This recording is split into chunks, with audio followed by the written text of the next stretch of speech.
Bismillahirrahmanirrahim. Assalamualaikum warahmatullahi wabarakatuh. Anak-anakku sekalian dimanapun Anda berada, selamat berjumpa dalam pembelajaran IPS terpadu kali ini. Pertama-tama puji syukur kita panjatkan kehadirat Allah Subhanahu wa Ta'ala. Kita masih diberi kesempatan, kekuatan, dan kesehatan untuk melakukan segala aktivitas kita, yakni kegiatan belajar mengajar melalui belajar daring atau online pada saat ini. Semoga kita semua senantiasa dalam lindungannya, terhindar dari semua mara bahaya, segala macam penyakit, dan senantiasa dalam lindungannya. Semoga kita semua terhindar dari penyakit tersebut. Amin ya rabbal alamin. Anak-anakku sekalian, terkhusus kepada santri baru kelas 7A, 7B, dan 7C, saya ucapkan selamat datang dan selamat bergabung di Pondok Pesantren Modern Darul Falaah Nrekang. Semoga kalian semua mendapat petunjuk dari Allah Subhanahu wa Ta'ala, bisa mengikuti proses pembelajaran dari awal sampai tamat nantinya insyaallah. Mendapatkan ilmu yang berkah, berguna bagi bangsa dan agama, serta dapat membahagiakan kedua orang tua. Amin.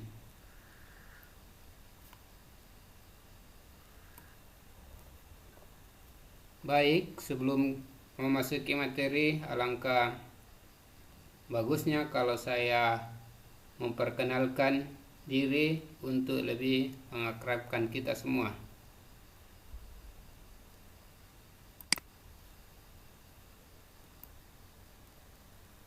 Nama saya Endang SE, tempat tanggal lahir Redak 31 Desember 1971, Kecamatan Baroko. Mengampu mata pelajaran IPS terpadu.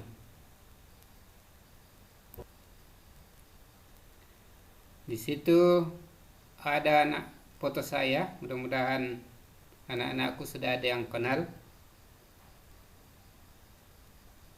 Demikian perkenalan singkat. Mudah-mudahan ke depan kita kalau dalam kondisi yang sudah membaik, kita bisa berjumpa, bertatap muka secara langsung. Baik, kita memasuki materi kita yang pertama atau pertemuan yang pertama pada pagi hari ini, yakni bab 1,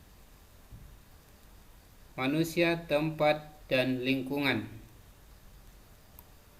Pada materi ini ada peta konsep yang perlu kita pedomani dan bisa menjadi petunjuk dalam mempelajari materi yang akan kita pelajari pada waktu-waktu yang akan datang. Materi yang pertama pada peta konsep, kita nantinya akan belajar tentang perubahan karakteristik ruang. Kemudian selanjutnya ada interaksi keruangan. Selanjutnya ada belajar nanti tentang skala. Selanjutnya insya Allah kita juga belajar tentang wilayah atau daerah atau kepulauan Indonesia, di mana di dalamnya akan belajar tentang bagaimana dinamika penduduk Indonesia, keadaan etnik dan budaya, kondisi alam dan sebarannya. Ya, dari ketiga ini akan terjadi juga atau kita akan pelajari juga interaksi antar wilayah yang ada di Indonesia. Interaksi antar wilayah ini akan menyebabkan perubahan-perubahan atau interaksi ke ruangan. Adanya interaksi ke ruangan ini mengakibatkan ada perubahan-perubahan dari aspek fisik dan perubahan sosial budaya. Inilah sekilas tentang peta konsep yang mungkin menjadi petunjuk atau bahan untuk memberikan bayangan seperti apa materi-materi yang akan kita pelajari ke depannya. Baik, kita masuk pada materi kita pada pagi hari ini, manusia, tempat, dan lingkungan. Adapun kompetensi dasar yang akan kita ketahui atau kita akan pahami dalam materi ini ada dua, yaitu kompetensi pengetahuan dan kompetensi keterampilan. Insya Allah anak-anakku bisa membaca sendiri kompetensi apa yang harus dipahami di dalam mempelajari materi ini.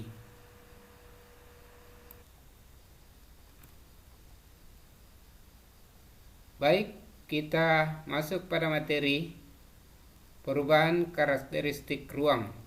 Adapun tujuan pembelajaran yang diharapkan adalah 1. Dapat menjelaskan pengertian konsep ruang.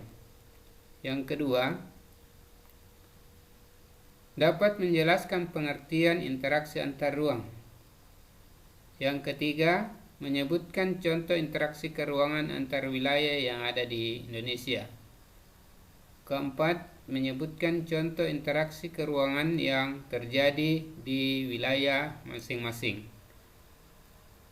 Yang kelima adalah menjelaskan kondisi saling bergantung yang diperlukan untuk terjadinya interaksi antar ruang.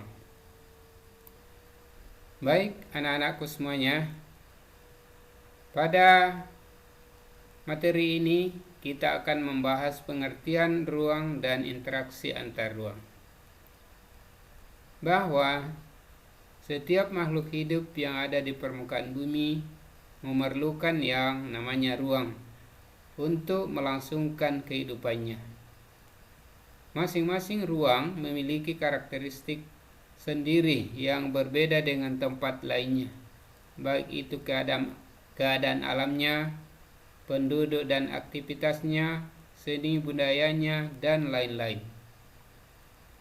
Adanya karakteristik yang berbeda antara satu ruang dengan ruang lainnya menyebabkan terjadinya namanya interaksi antar ruang. Konsep tentang ruang merupakan salah satu yang harus dipahami di dalam mempelajari IPS, khususnya cabang geografi. Baik, di sini ada pengertian ruang. Menurut Nursid Sumatmaja, seorang ahli geografi Indonesia, dia mendefinisikan ruang adalah bagian dari permukaan bumi yang berwujud 3 dimensi, yang terdiri dari 3 lapisan berupa darat, laut, dan udara, yang di dalamnya berlokasi benda hidup dan benda mati, yang mana satu sama lainnya saling berinteraksi. Secara umum, definisi ruang dapat kita simpulkan bahwa ruang adalah tempat di permukaan bumi, baik secara keseluruhan maupun hanya sebagian yang digunakan oleh makhluk hidup untuk tinggal. Ya, ruang dapat berwujud 3 dimensi, yaitu darat atau disilakan dengan litosfer, air, hidrosfer, dan udara adalah atmosfer. Ruang memiliki karakteristik masing-masing. Contohnya, daerah pegunungan memiliki suhu udara atau karakteristik udara yang dingin, sehingga cocok untuk sayur-sayuran. Sedangkan daerah rendah seperti pantai yang bersuhu udara panas sehingga tidak cocok untuk segala macam sayur-sayuran. Daerah pantai banyak menghasilkan ikan karena dekat dengan laut. Adanya perbedaan karakteristik antar wilayah atau ruang ini menyebabkan terjadinya interaksi antar ruang. Di sini ada pengertian tentang interaksi antar ruang, yaitu hubungan timbal balik antara dua ruang atau lebih, antara dua ruang atau lebih. Bentuk-bentuk interaksi antar ruang ada 3. Yang pertama, interaksi dalam bentuk pergerakan manusia yang disebut dengan mobilitas penduduk. Yang kedua adalah interaksi dalam bentuk pemindahan barang yang disebut dengan transportasi. Yang ketiga, interaksi dalam bentuk gagasan atau informasi yang disebut dengan komunikasi. Inilah bentuk-bentuk interaksi antar ruang. Dapat diberikan contoh, misalkan Pak Amir adalah salah satu warga masyarakat yang tinggal di Cakke. Dia adalah seorang pedagang bawang yang setiap minggunya mengantar barangnya atau bawangnya ke Makassar dengan menggunakan mobil truk miliknya. Dari ilustrasi cerita ini dapat kita membagi interaksi dalam keruangan. Misalkan pada saat Pak Amir ke Makassar, berarti ada pergerakan penduduk atau manusia yang dia lakukan atau disebut dengan mobilitas. Jadi kalau Pak Amir ke Makassar, berarti dia pindah dari Cakke ke Makassar. Berarti ada mobilitas. Itu namanya mobilitas penduduk karena adanya interaksi tadi. Kemudian barang yang diangkut atau bawang yang dibawa ke Makassar, berarti ada pemindahan barang, yaitu barang yang ada di Cakke dibawa ke Makassar. Ini berarti pemindahan barang atau biasa disebut dengan transportasi.